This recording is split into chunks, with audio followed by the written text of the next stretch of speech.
the pair. Listen to the people. Listen to humanity. Listen to the parrot. Parrot TV. Parrot TV. Parrot TV.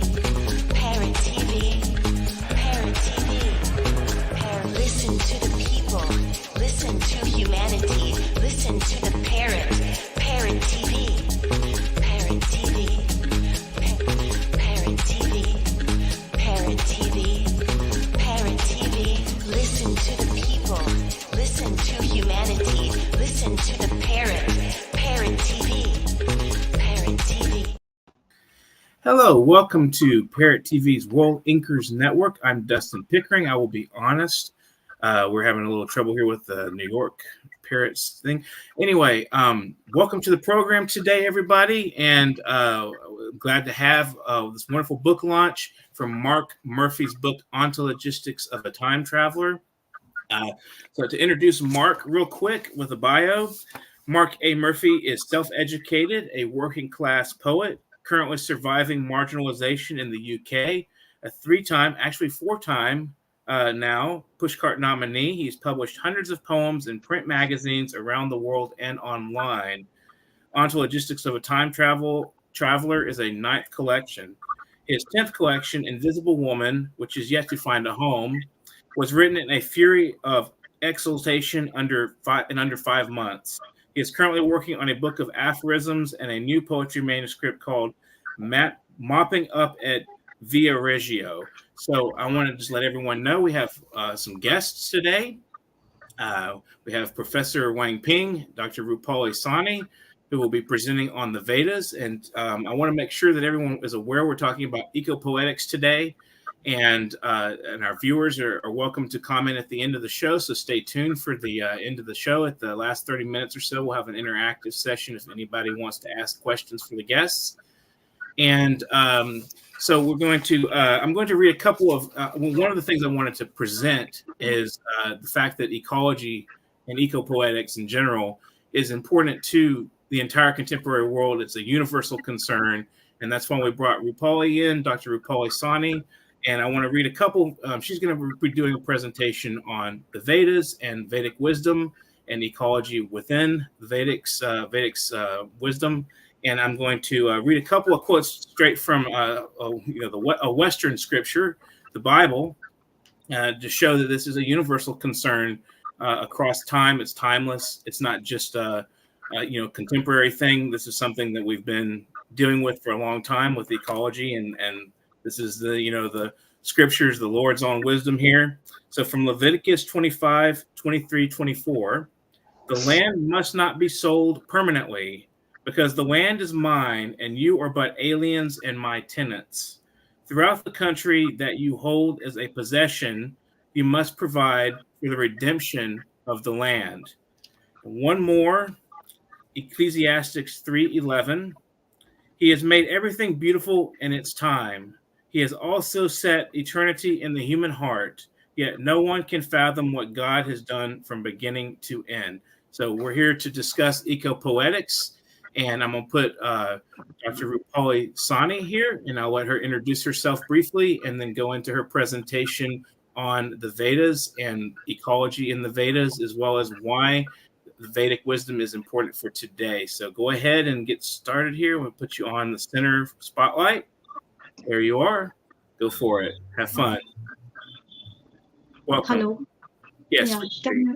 Yes. Am I audible? Yes. Okay.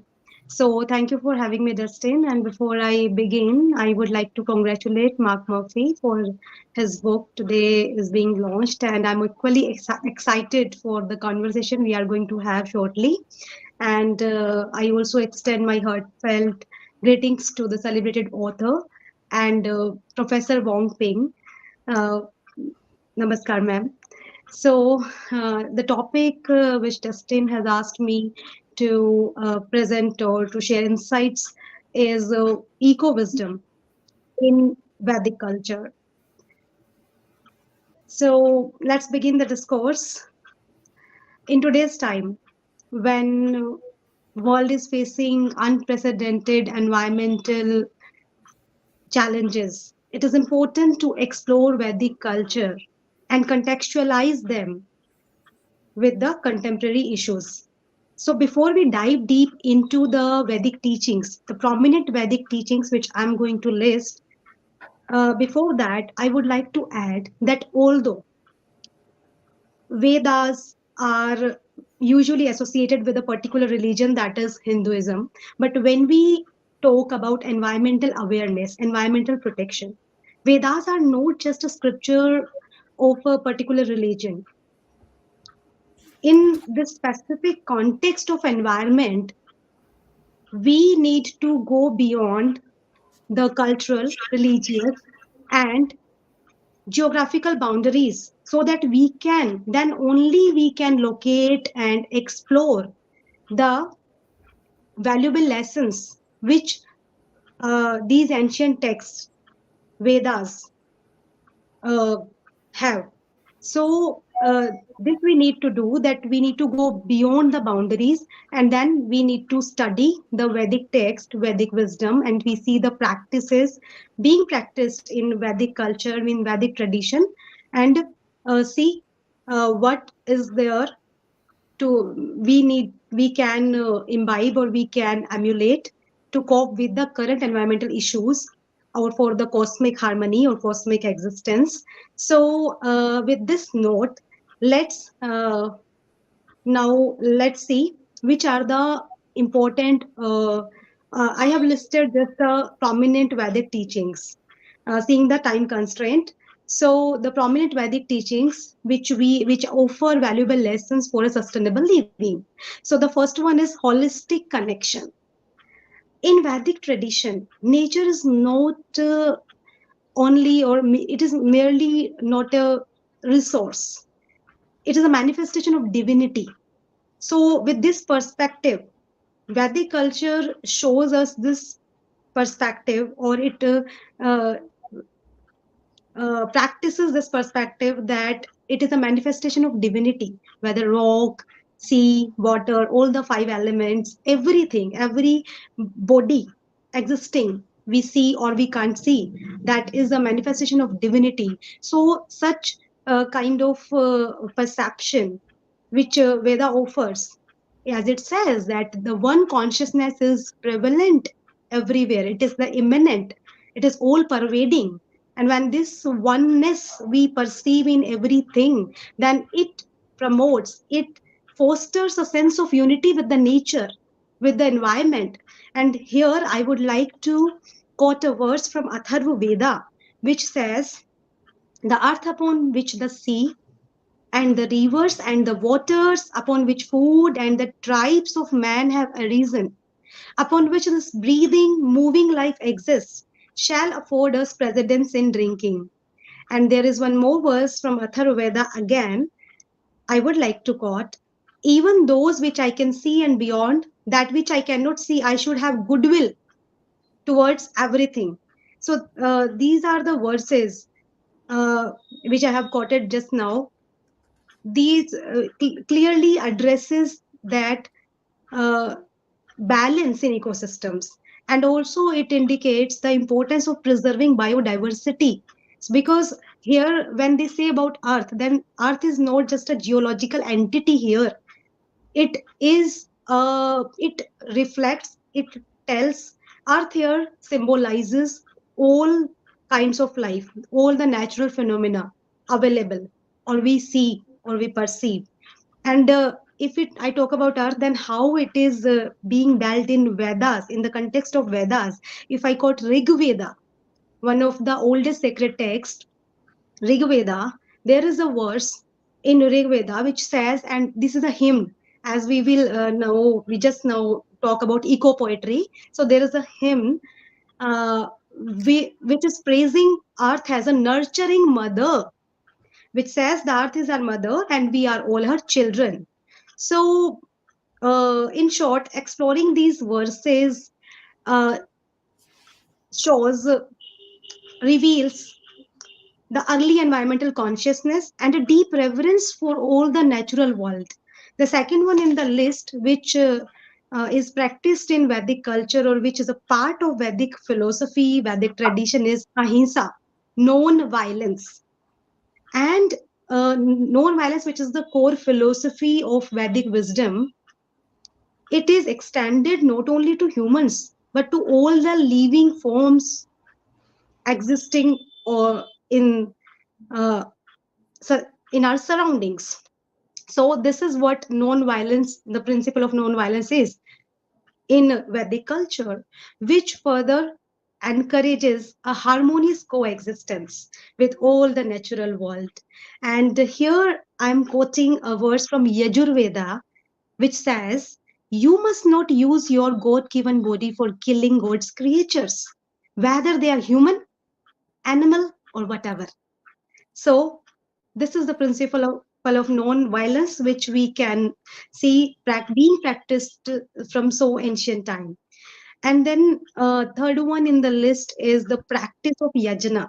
Yajna is also called sacrificial rituals. And if in one statement I say what is yajna, then yajna is offering oneself for the collective good. There are various types of yajna mentioned in Vedas, like Brahma yajna, Deva yajna, Pitri yajna, Atithi yajna, Bhuti yajna.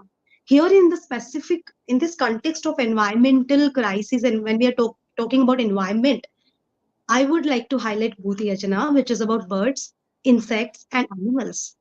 Means Bhuti yajna. Yajna means offering, and it is about birds, insects, and animals. So, in Vedic tradition, when you eat food, you are obliged to offer the food or some portion of food for these other living beings also.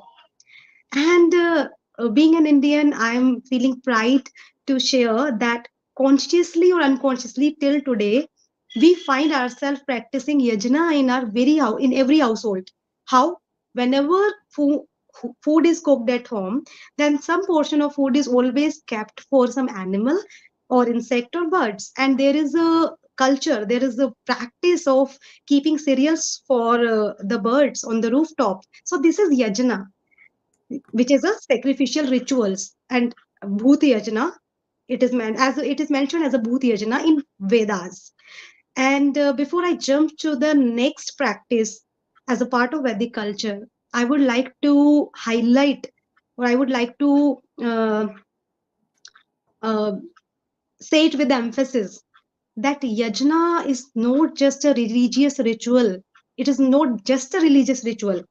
Here, Vedic culture is giving us a very important key, that is how to maintain an ecological balance, how to take care of yourself and your surroundings as your daily practice. So, the next one is mindful consumption, which today we see in today's trend minimalism. We often listen, and it is very exciting and interesting to see that same practice in so ancient time from Vedic age.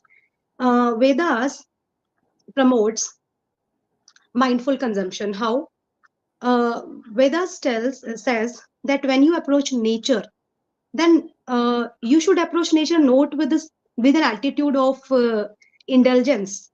Rather, you should be approaching to nature or environment with a sense of reverence, as we have seen that glimpse in that Rig Vedic verse which I have just quoted.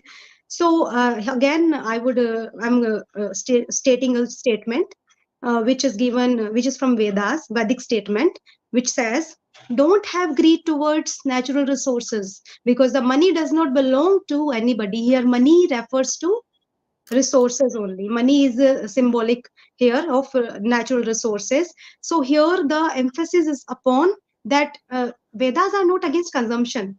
Consume, but with mindful. You should be conscious enough that it should not be in excess.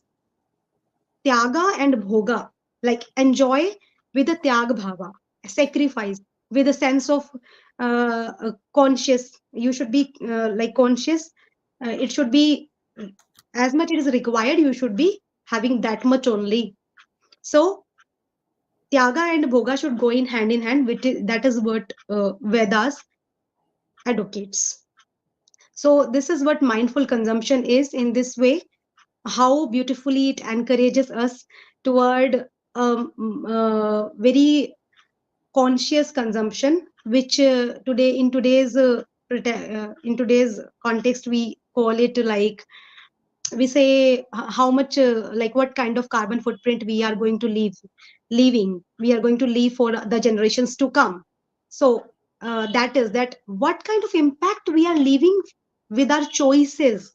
So the choice in consuming something, we should be very attentive of that. That is mindful consumption. And the last one in the list is community involvement. Vedas promotes a community involvement in a way like it should be a collective accountability.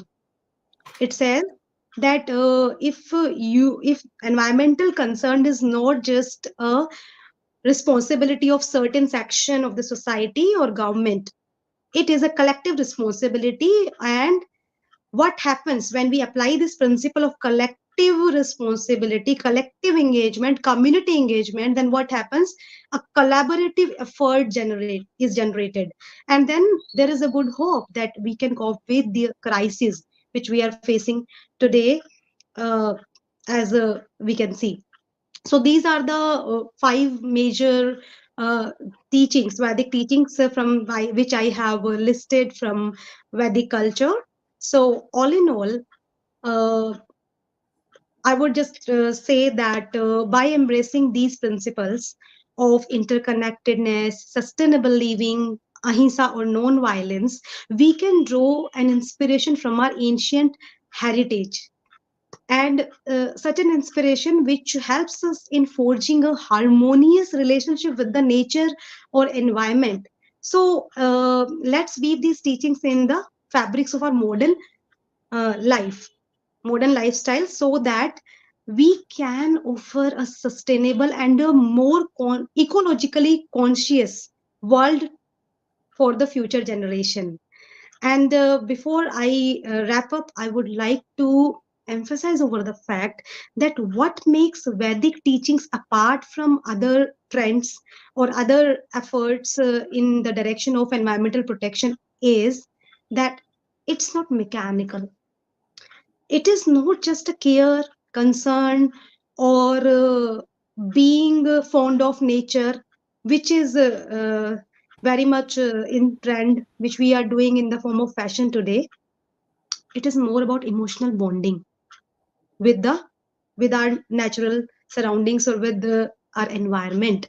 So what is needed? The need is that today's need is to couple this mechanical aspect of today's time, because that is a part of technology, we need that too.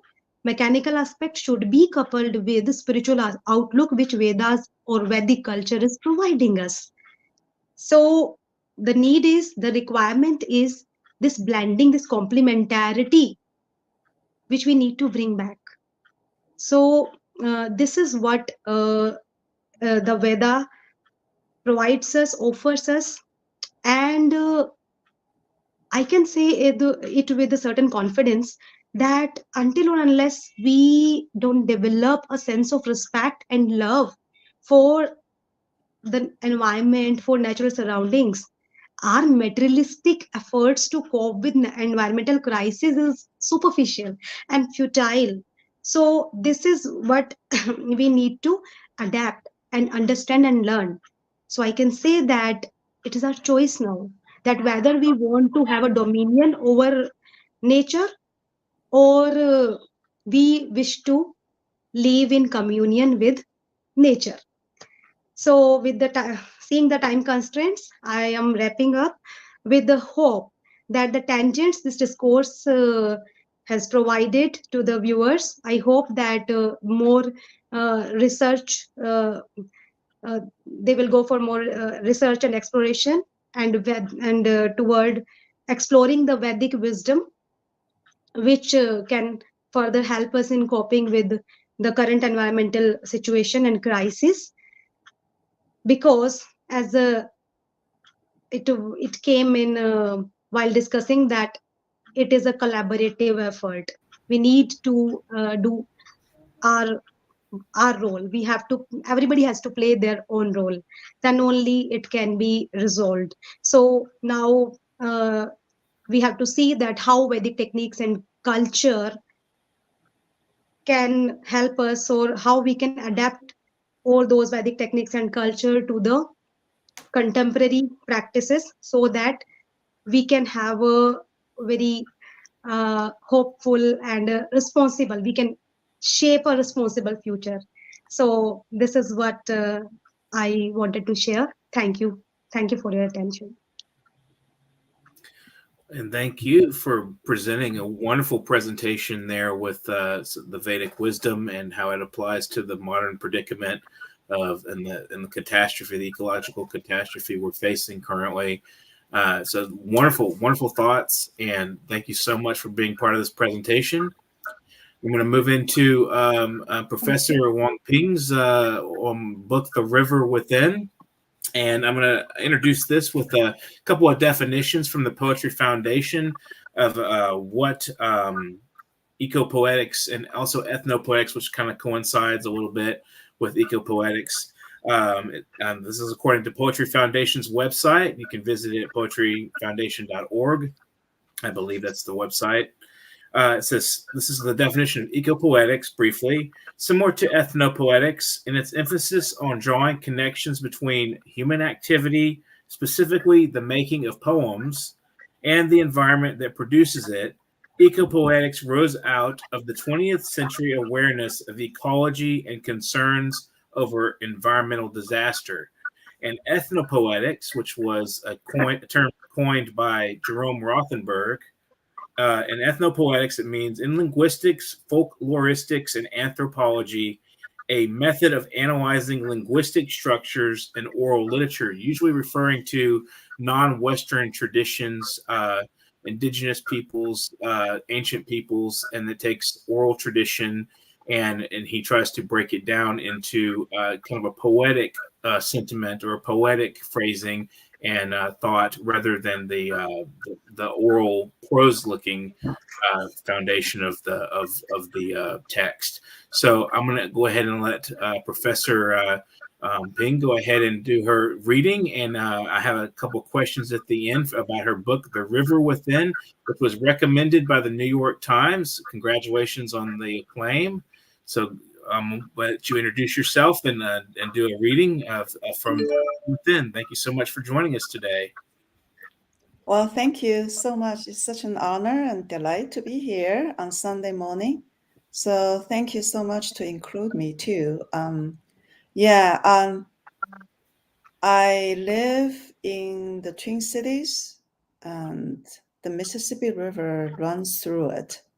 And every day I either walk or ski or row along the river and in the river. So the book, The River Within, is my 12 years of just my 10 years of gratitude towards this magnificent river. And also I was born in Shanghai, which is the end of the Yangtze River. And I didn't realize how important the river meant when I was there, until I came to the Mississippi. And I realized the two rivers have been living inside me, have been supporting my life, actually saving my life many times, sustaining me. So this book, The River Within, is my tribute and my gratitude to the river. And also I've been doing this Kingship of a River project, gathering people, meeting people along the river, traveling along the rivers around the world, and meeting people who also love rivers and who have been writing and making art about the rivers, right? And so just the longer I go, the more I just feel like I am a river. And so I will read a few river poems. The first one is called My Mississippi. In the beginning, there's a berry, manumin, wild and good rice in water, a harvest for bugs, fish, birds. Before man, before there was a gorge, plowed by River Warren, the forgotten river, remembered by black soil and 10,000 lakes, its glacial water pushing Minnehaha Fall backwards through the Twin Cities, my home on the cliff, watching two rivers murmur, converge, watching you freeze overnight, misty clouds galloping white buffaloes into my dreams. On your icy skin, along your curving spine, trees, deer, skiers, sturgeons, turtles. Your pulse under whiteout swamps, sandbars. When you open your mouth in spring, I come running with my red boat and white wings. I glide and push my 2,000 prayers along your temple of dawn and dusk, through wind and heat, till the wheel spins green past blue, orange, red, till you show your true color, blood from the artery of the purple prairie, from the heart of the turtle island, and I become who I am, a red blood cell, a fish, a fox, a leaf returning the big river, my Mississippi, my Yangtze. So the next, I will read why I rode 10,000 meters every day. For the patrol at dawn, is everything okay?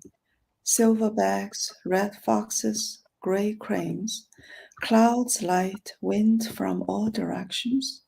For my thoughts, my morning prayers, for the wings to let my dreams fly at night, for my boat filled with the Mississippi, for the Mississippi carrying a boat full of joy.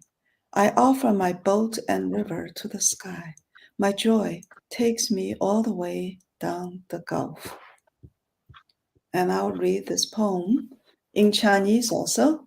我为什么每天划艇10000米？为了第一个向黎明道早安。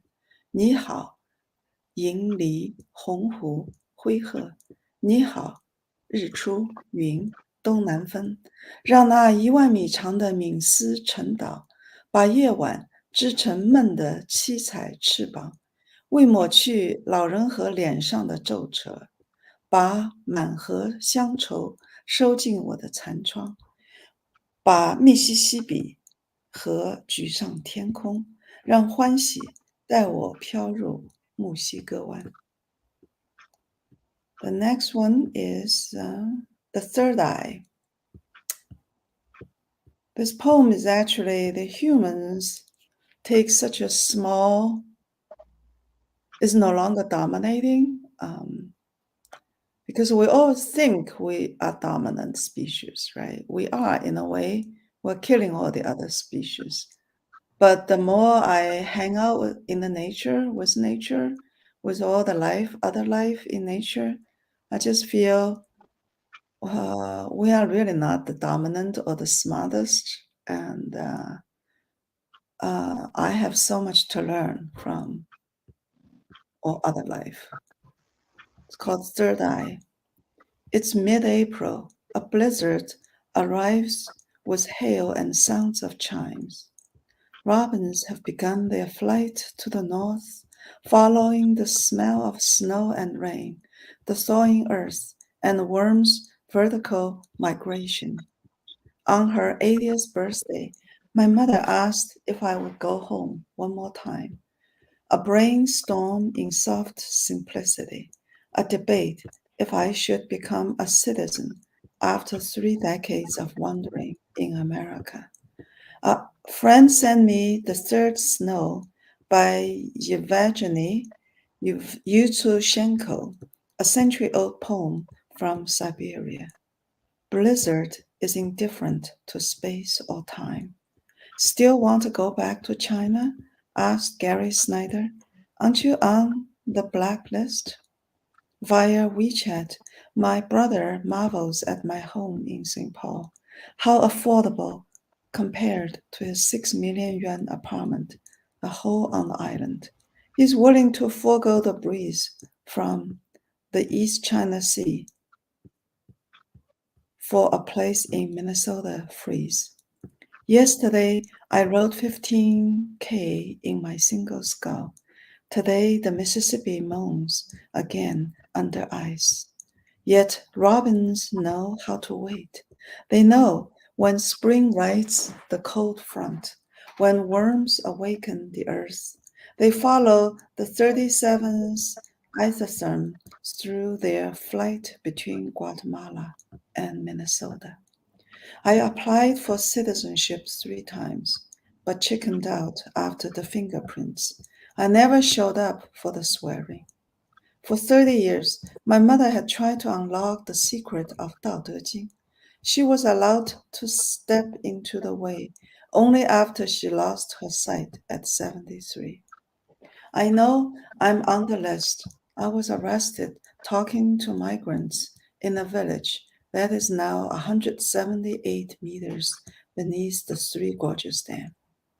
When a blizzard blows robins off course, they fly towards the sun, following its angled light to get back on track. 2 free radicals spin in their eyes under the blue light like 2 lovers, radiant with joy. This is their quantum coherence, our inner compass through each blizzard, forever pointing towards home. I will stop here because we have other guests, Mark. Congratulations on your new book. Thank you. Thank you for the wonderful presentation and especially the reading in Chinese. I think that was really nice. It's really interesting to hear another language. And my question, one of the questions I wanted to ask was in the book and The River Within, you have an entire section, it seems like, I think, dedicated to your experiences at Standing Rock. Yes. And I'm just curious, what did the experience at Standing Rock teach you about ecological activism? Oh my God, yeah, it's everything. Like, how long are we going to depend on the dirty oil, right? And also, it gave me several things, right? One is the power of our mind and spirit. Spirits not just from humans, but from all life forms, including the land, the soil, the earth, and also the water, right? And what just took my breath away is the small place of Standing Rock gathered the whole world. It's literally a little UN, United Nations, right? All the flags from all over the world, from every tribe in the North America, right? From Canada, from actually South America also, I saw, and even from Africa. I saw delegations from Africa and from Europe, from China, and people just like right now, I just feel like, in America, it seems like all the forces are pulled apart, right? Energy. We can't even like gather together to build one railroad, right? And bullet train. And but like in such a short time at Standing Rock, like we could gather so many different forces for one purpose: protect the earth, protect the water, right? And the other thing is, even though there's no violence at all, even though we were surrounded by violence, right? All the helicopters, all the spraying and the sonic bombs, like cannons, and the sound of the sonic sounds, right, as weapon to scatter people away, and also water cannons to spray people in very cold weather, so people would freeze, right? And so there's a lot of violence around us, and we were surrounded by troops, right? But no, no weapons was allowed on the camp, and there was like no crime for months and months, right? Even though like there's no infrastructure, everyone was staying in a tent. It was really cold, right? North Dakota winter, right? And yeah, it is just utterly beautiful, peaceful, and inspiring. And of course, I was severely punished because for my actions after return. I was the only faculty who went there, and I actually that's part of my reason. I believe I lost I was forced out as a professor. So I'm a professor emerita, right? And so I understand that people who went to Standing Rock uh, was severely punished one way or another, right? And so yeah, Koch brothers now only one left, right? I didn't know that Koch brother actually is still sitting on the board of director of the college where I was teaching. Oh, So wow. of course, yes. Yeah. So of course, as the only faculty person who Mhm. went there, and also the art installation, the prayer flags, Mhm. Kingship Rivers. I surrounded the camp in four corners, right? And those poetry, from all around the world, from all the rivers, from the Ganges, right? From the Amazon, the Yangtze River, the entire Mississippi River, and the Nile, right? And they like this beautiful poems and people like the pledge to protect the land and river on the prayer flags, right? They like they just really brought so much beauty and the courage and the power to the camp. Mhm. So they were filmed and photographed like by so many people there, and so I'm sure if you watch any documentary or reports, whatever, right, about the Standing Rock, you would see those fluttering flags, right, prayer flags. The prayer flags actually is a tradition of Tibetan prayer flags, right? And the prayer flags in Tibet, right, there are millions of them covering the mountains and the water in Tibet, Qinghai Plateau. And the idea is like on the prayer flags, it was the sutra, right? So the idea is every time the wind blows at the flag, a prayer is uttered.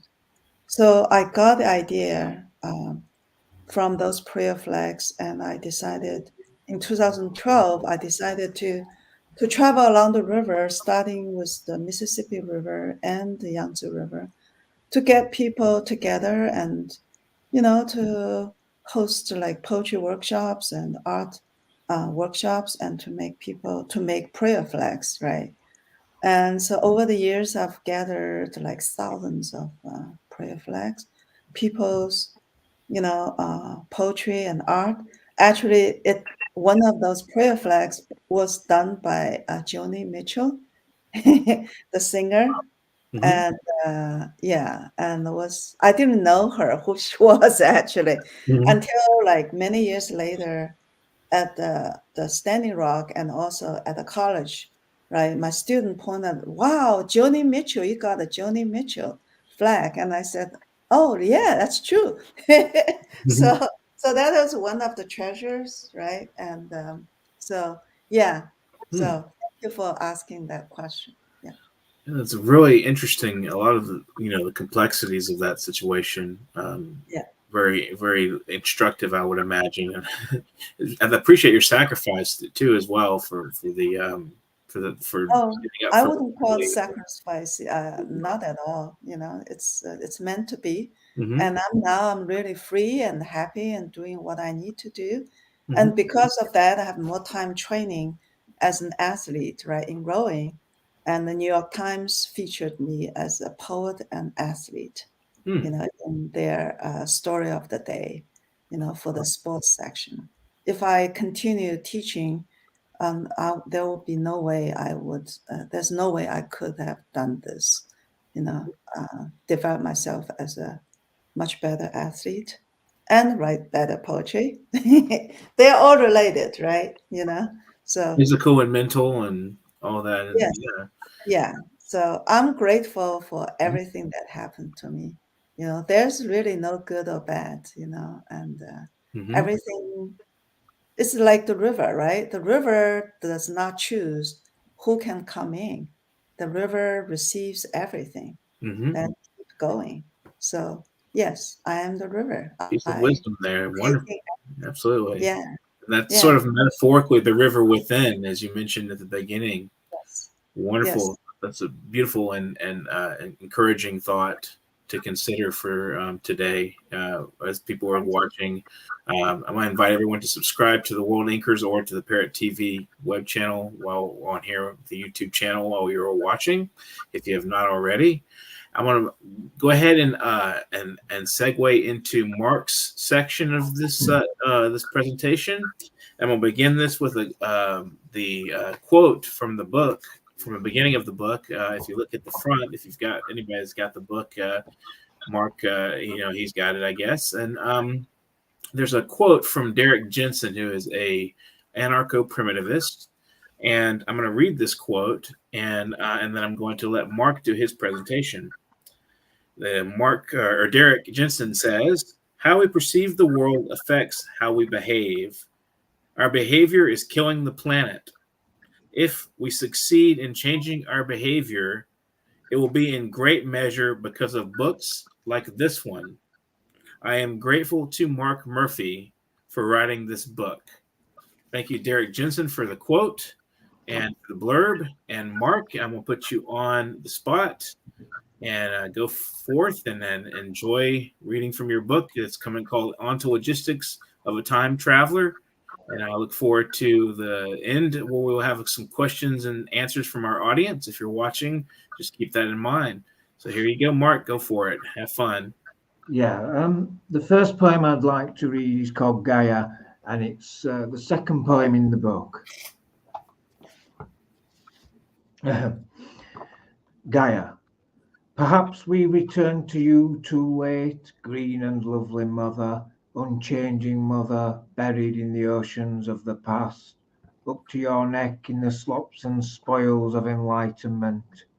We are no longer students of philosophy, poetry, mythology. We are no longer the young poets who wrote all the best lines, wanderers in the Minotaur's labyrinth of blood and illusion. The queen of sea and shadows has grabbed us now as if by the balls, but still we are guided by a star of hope, and only hope can scupper or save us. How many poems would you like me to read, Dustin?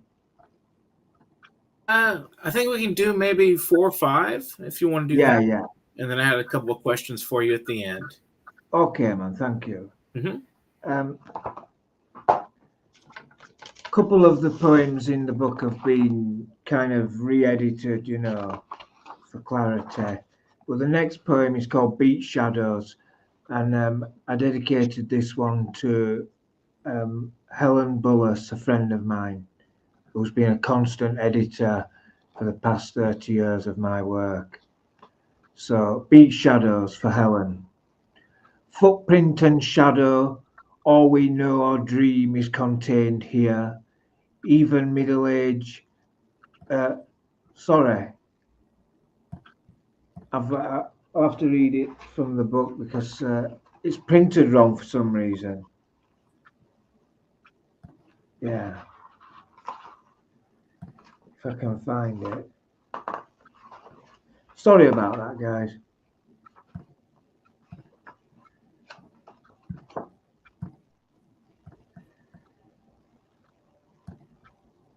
Yeah, I found it, yeah.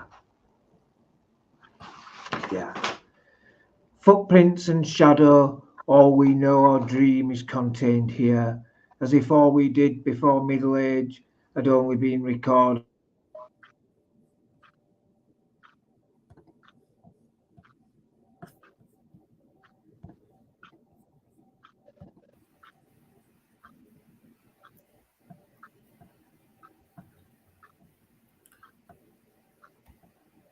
I think we may have lost Mark. The eye, There he is. We lost you for silhouette. a second there. Go ahead. Reaching out across time, watching the Atlantic breakers wash away estuary and floodplains. Right.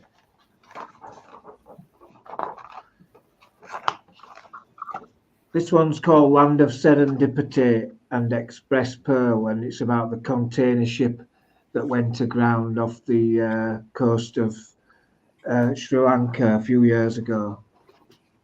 And there's an epigram by Leonard Cohen at the beginning where he says, I saw there were no oceans left for scavengers like me.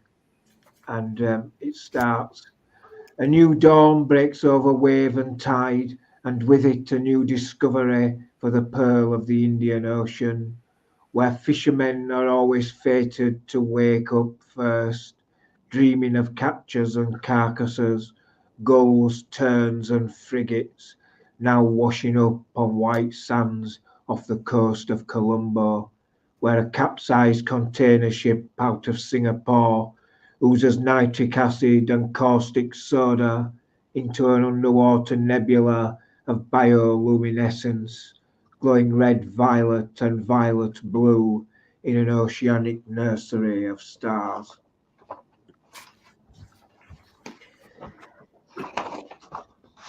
Yeah, and the final poem I'd like to read is called Splitting Apples, and there's an epigram by the Frankfurt School philosopher Theodore W. Adorno, which says, art is magic delivered from the lie of being truth. If the invariance, whose very invariance is evinced by philosophy, how do we peel the humble apple? If authorship of the truth is invariable, does it follow that all variables are invariably the same? Is the perfect apple round or wonky? Is it safe to say pips in their turn will always produce the perfect apple? Is it set in stone, sweet or sour, soft or hard? Is measurability the true measure of the apple? Does quantity presuppose quality? Who recalls tasting the Almota, Ivanhoe or Ypres? Indeed, what is true of the magic star with its pentagram of pips might not be translated to flower of Kent. What is sweet and aromatic for Wiccan and Celt might be tart and peppery for Principia Mathematica. Pity about shifts in paradigm, pity about invariability, pity about prima philosophia. That's about as much as I'll read for now, Dustin. Thank you, Mark. And that's On to Logistics of a Time Traveler, brought to you from World Inkers Printing and Publishing. And my question for Mark, and one of the first questions I wanted to ask, is you mentioned something called the dialectics of hope. How does that play itself into the work, and what does it mean? Basically, there's a Frankfurt School philosopher that I've been reading called Ernst Bloch, and he wrote a book called The Principle of Hope, which traces the notion of hope contained within utopian concepts for the last 2,000 years of Western culture. And I think what Bloch is saying essentially is that within human nature is this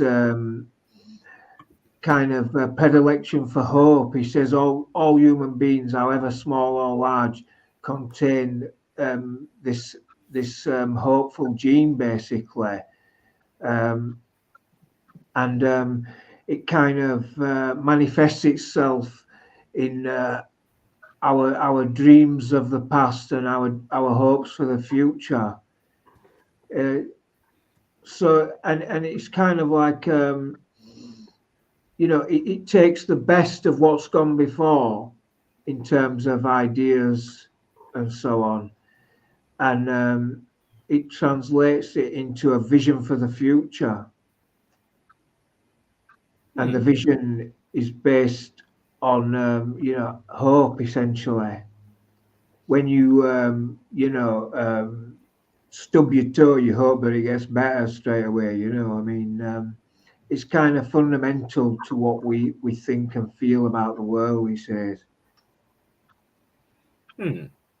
That's interesting. I think it's true that there's a sort of like a genetic basis for hope, maybe, and like definitely it's fundamental to everyone's nature that we have these ideals that we aspire towards.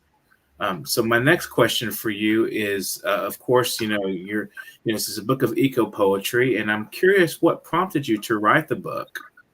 Well, I've been reading W.S. Merwin's work, and for me, Merwin's probably one of the greatest exponents of what I would loosely call eco poetry. And I just found it so inspiring that I decided to try and, make a little bit of an effort myself in that direction, because I think it's probably the most important challenge facing human beings on the planet at the moment is the problem of the environment. And so I just wanted to make a small contribution towards that. Why? That's wonderful. And we're definitely appreciative of your contribution. And you can pick up the book on Amazon, Onto Logistics of a Time Traveler. And if anybody else has any questions, comments for any of you guys, for each other, anything you want to say in contribution to at the end here, we're getting pretty close to the end of the program. And also our viewers, if you have comments, questions, just some general statements you'd like to make on ecology or eco-poetics, feel free to shoot them our way, and we'll try to do our best to answer. And we'd love to hear from our viewers. Please subscribe to our channel while you're watching World Inkers Network or Parrot TV. So I'm going to leave it open ground here for all three of you guys out there on the program to discuss, open any questions you have for each other related to your work or your stance on ecology, whatever it may be. If you have any, go ahead. I don't know if anybody can see the comment from Nora Holling, and she says human existence without hope is despair. Absolutely. Yeah, I agree with that entirely. Entirely. It's definitely not easy to live as it is, and facing the ongoing apocalyptic nightmare that we brought on ourselves is not. Can I ask a question, Dustin? Go ahead. Do any of the other authors on the panel believe that there is a sustainable way forward, or do you think that we're finished in terms of a finite world and everything, finite resources? Is there any such thing as sustainability in such a world? Would either of you like to answer that? Even with all the best intentions.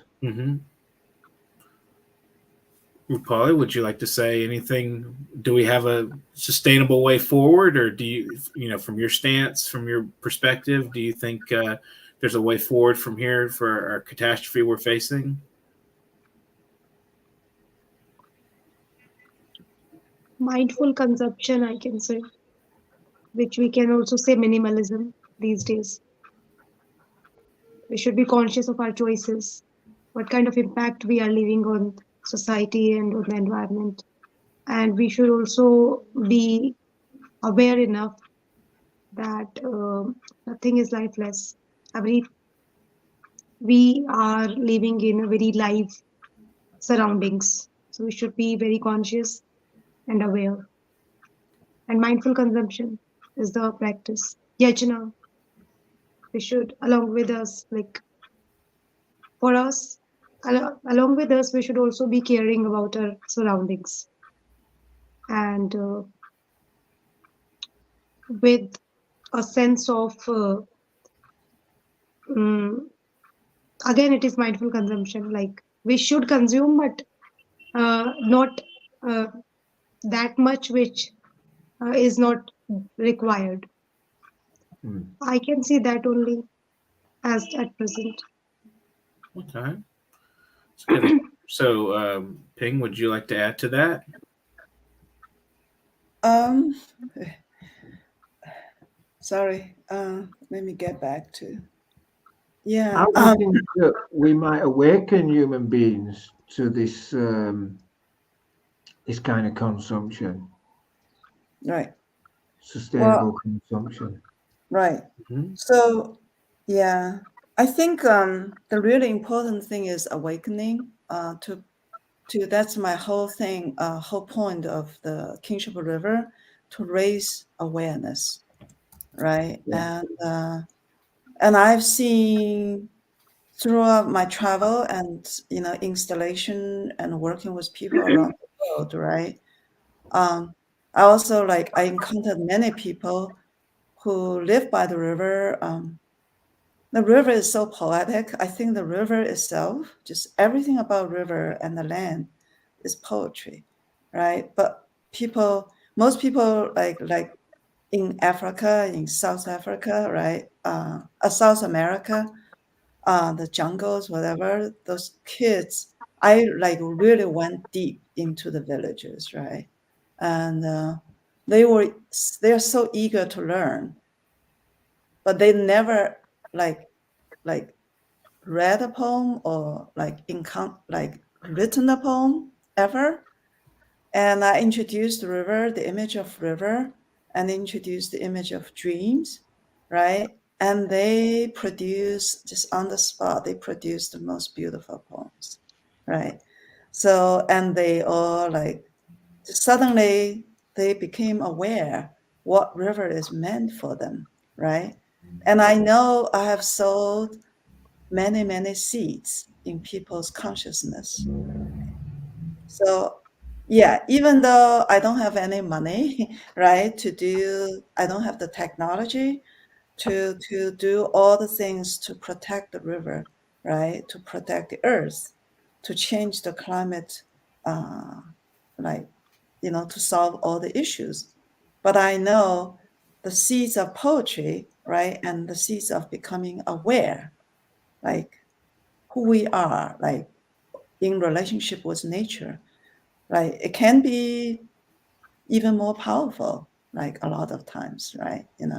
So yeah, so that's why I marvel at your book, Mark. I think what you raise, the issues you raise, and also Dr. Rupali, all the raising awareness is so important. And thank you, Dustin, and thank you, Parrot, for doing this, event, to raise, to awaken, right? Yeah, people's consciousness and urgency, right? Right. So I think one of the things I'm always curious about is what can poetry or writing literature concerning these matters do for people? Because I don't like for people in terms of like raising awareness. I mean, is it because I think it's almost like sometimes people only read what they're really accustomed to reading. How do we introduce these concepts and thoughts to people who are ignorant or maybe not aware of the problems that we're facing, or even if they, are we preaching to the saved, in other words, when we write poetry, or is it really the expression of literature? Is it going to get to people that we're trying to reach who are less acute in their awareness, and how does it raise awareness? Does anybody have any comments on that? Yeah, I think it's extremely difficult to get it into mainstream. given the nature of society and the culture industry, that kind of prevents any kind of critical discourse about these things. If we talk about environmental disaster or extinction events, all of a sudden we're a bit cranky or, not quite with it. We're certainly put outside mainstream. So it's only in small ways that we can sow the seeds, I think, Dustin. And presentations like this and your input as a publisher and so on, they're invaluable in raising awareness, I think, even if it only starts at a very small level to begin with. We must pursue it, because not to pursue it is apathy, and that way is destruction for human race. I'm certain of it. I think Noam Chomsky said that human beings may have 50 to 100 years left in terms of any kind of organized civilization on the planet, if we don't start to do something about it right now. And I think I'm largely, I largely concur with that. Very small steps to raising awareness. Go ahead. Okay. Yeah, I was going to ask Rupali. I will go after Rupali, but I can go first. From what I've been traveling around the world, from my own experience of teaching for 21 years, I think that the approach is like the world already, we have enough of cries, right? And just danger, like let's do something. And after a while, people just shut down. So my approach with my project is to approach people with joy, with fun, right? And to show them, like usually when I give them a piece of fabric and marker, to like make a prayer flag, their first reaction is, oh, I'm not a poet, I'm not an artist, I can't do it, right? And I just said, just look around, right? And then look at the fluttering flag. Like there's a poet inside us, there's a poet, an artist inside us. This is our gifts, right? And to express how we feel, right? Who we are is our birthright, right? And so when they started doing that, right, of course I give them certain tools, right? For example, like pick a flower or pick a grass, a blade of grass and a leaf, and make prints on the fabric, and it comes out so beautiful. People just started to like scream, like just screeching with delight, right? And then the poetry just comes out. And I also tell them, anything that comes from your heart is poetry, is art. Just go ahead and do it. It will be beautiful, right? And it always comes out beautiful, right? And people just feel so much joy. So I've gathered like over 5,000 flags of joy and beauty, right? And I think the world needs a lot more beauty and joy to make this happen, right? When people feel joyful and beautiful, and the hope will follow, right? And we need hope to keep going, to push the world towards like a better place, a more beautiful and joyful place. I couldn't agree more, Wang, and like you, I believe that, ordinary people are just naturally the poets and artists and so on, it's like hope. I think it's part of human, the human gene is creativity. The first thing that children do in expressing themselves is to draw pictures, Yes. And so I think that it gets stifled by society as we grow up, that kind of creative germ, I think we're kind of, become standardized somehow by a society that tries to push us to be certain things, push us in certain directions, which is largely about power and control, I think, by, minorities at the top. Mm-hmm. Yes. Who are working towards their own agendas, essentially, and not for the vast majority of people on planet. Right. Absolutely. We talked about that a lot on the foreign policy show. Just the destructive nature of the elites and their competitions with each other and for power and for fortune and whatever else, and they're trying to just kind of like they're steering us in the wrong direction. You would expect that there would be some concern at the top, much more than there is now.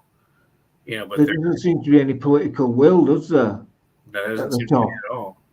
No, I think people are kind of entrenched in this free enterprise, and it's a wonderful thing. It's brought us quite a distance from where we were before, but we have thinkers like Derek Jensen and other thinkers who are combating the logic of the capitalist state.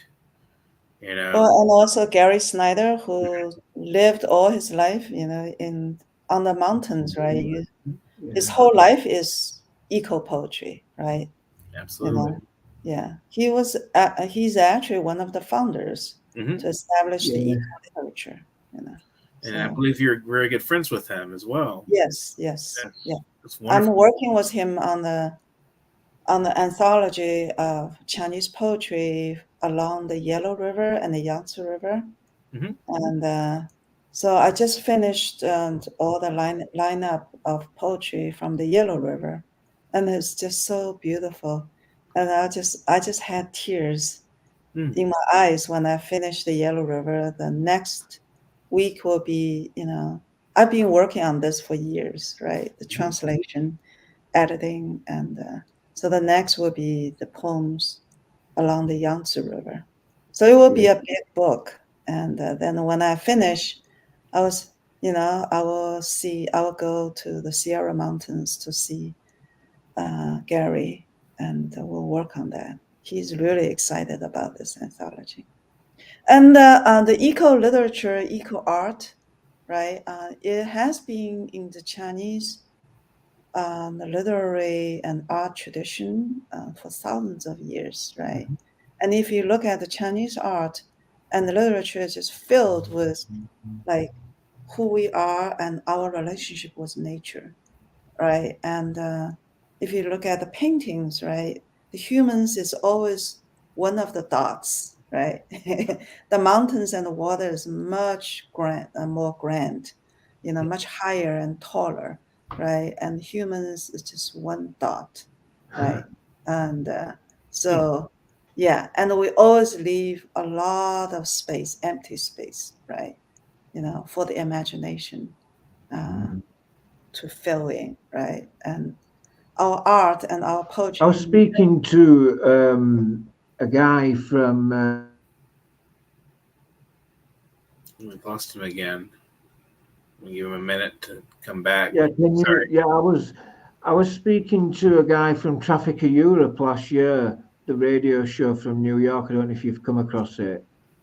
And he was saying to me that there's a big movement in America, in places like New York, of younger generation of eco poets. Is that the case? I don't know much about America really, and the poetry scene among the youth.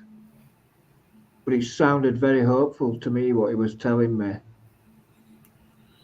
think there's definitely some awareness among younger people of contemporary problems much more than the older generations that are kind of accustomed to the logic of the system that we've been indoctrinated with. There's a lot of protest and within reason. Peaceful, as we talked about Standing Rock earlier, those things. So do either of you want to say anything in conclusion, or are we good to go, or any kind of statement about ecology, poetry, anything you want to say? Well, there's hope. Yes. But we need to work toward it. It requires work. Right?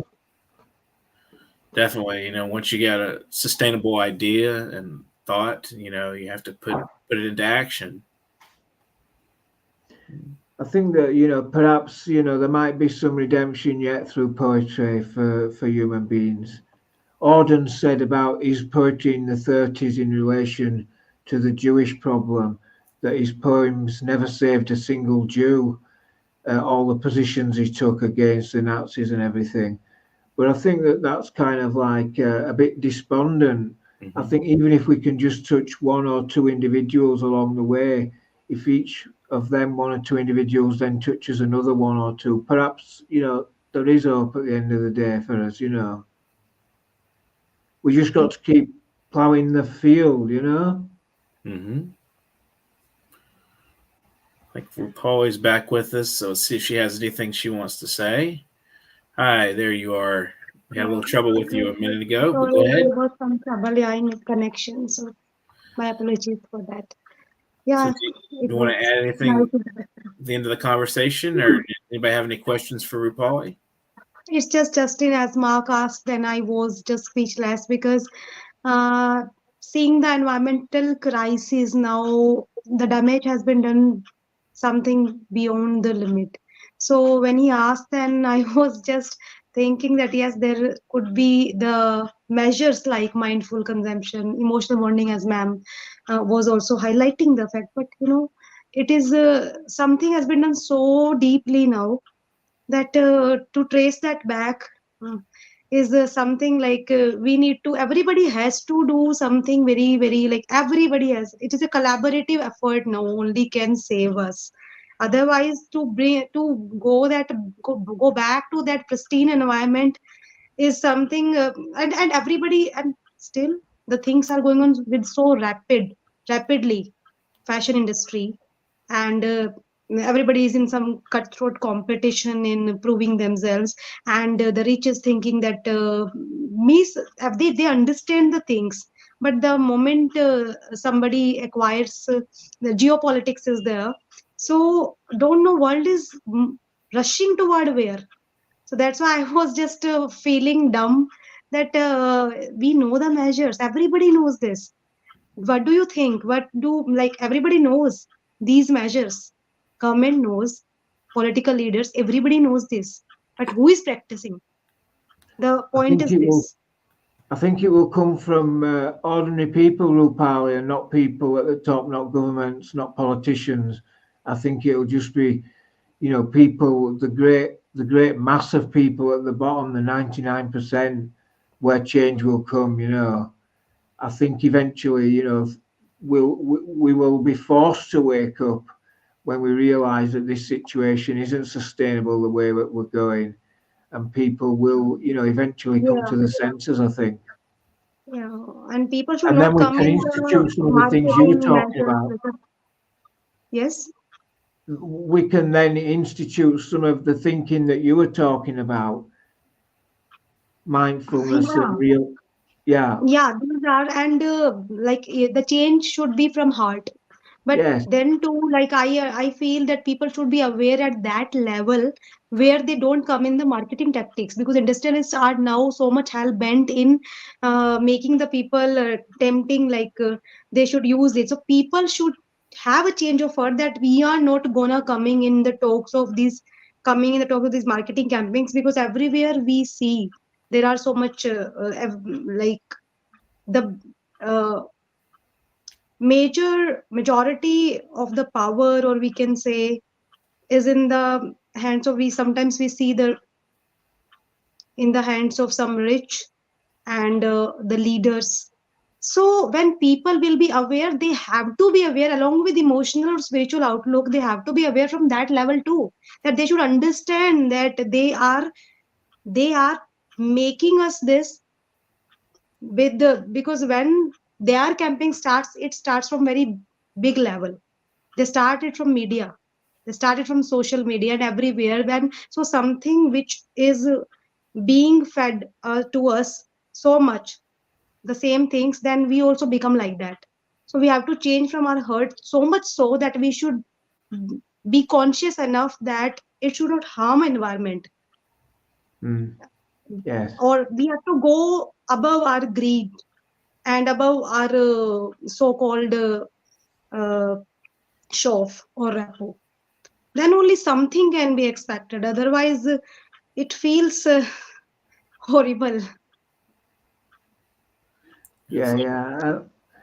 I think that essentially it is a problem of spirit, you know, problem of the soul, you know, humanity rediscovering its soul, perhaps, as a communal effort, you know. We should be more concerned with the we rather than the I. Yes. Absolutely. And more eco-centric than anthropocentric. Mm-hmm. Appreciate everyone's comments today from our viewers. Subscribe to World Anchors Network and keep in touch with us through that channel. Thank you all, three of you guys, for just your wonderful insights, your poetry, and I appreciate everything you guys are doing out there and raising awareness and bringing the problems to light. And just remember to pick up Mark's book, Ontologistics of a Time Traveler. I'm always curious about that title as well. If in the conclusion, would you like to leave us a couple of thoughts about what the ontologistics of a time traveler, where that title came from, and what does it mean? Yeah, well, I wrote a book some years ago called The Ontological Constant, which was published in Germany by Ralph Friel and his company, Moloko Plus. And what I tried to do in that book was establish some kind of framework by which we might, perceive the world, what's constant in the world ontologically. And so the time traveling element is introduced in a sense to reflect on what's gone, but what's also going to come, if we don't do something about it. So the time traveler is there to pay witness to the past, but also to perhaps point the way forward to a more sustainable future, through collective effort. Well, thank you so much. Pick up these books, The River Within and Ontologistics of a Time Traveler. Thank you guys for joining us today, and have an excellent day. And thanks to our viewers. And I'm Dustin Pickering, and I'm the host at World Anchors Network. And I appreciate all our viewers today. Subscribe to our channel. Have an excellent day. Go out and let's be hopeful. And each person by person, start some ripples in the pond. Thank you so much. Yes. Thank you, Dustin. Thank you, and RUPALI. Yeah. Thank you all very much. Thank you. Have a great Sunday and have. Listen to the people. Listen to humanity. Listen to the parrot. Parrot TV. Parrot TV. Parrot TV.